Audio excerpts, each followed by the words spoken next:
mga lalabs, magtatanim si Lolo Phil ng kalamansi. Ayan, inilipat niya po, nasa plastic po yan. Binili namin, ayan o, may bunga na, may bunga na agad. Ayan po yung mga tanim namin, yung oregano, yung sili. Bumagyo po kasi kaya ganyan na ang sili. Diba, ang lakas po kasi ng bagyo.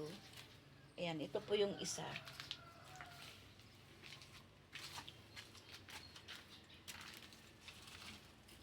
Ayan po yung isang tinanim ni Lolo Phil na kalamansi din.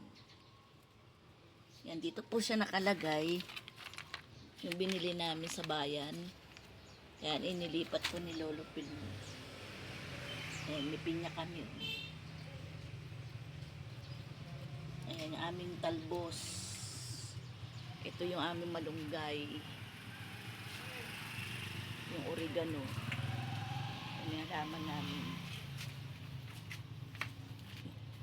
Ayan yung tinanim niyang kalamansi. Dalawa po kasi binili namin sa bayan.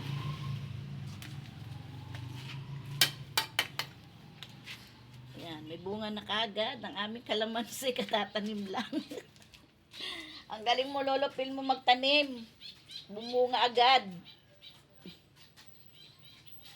Ayan, may mga Christmas light po kami. Para sa gabi, maganda tignan. Ayan siya. Ang ganda na ng ano, oh, yung dahon ng malunggay. Ganda ng ano niya. Ayan, paikot po yung Christmas light namin.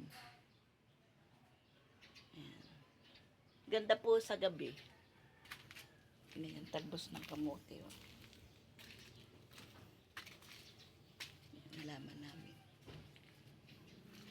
Ayan, thank you for watching. Salamat po.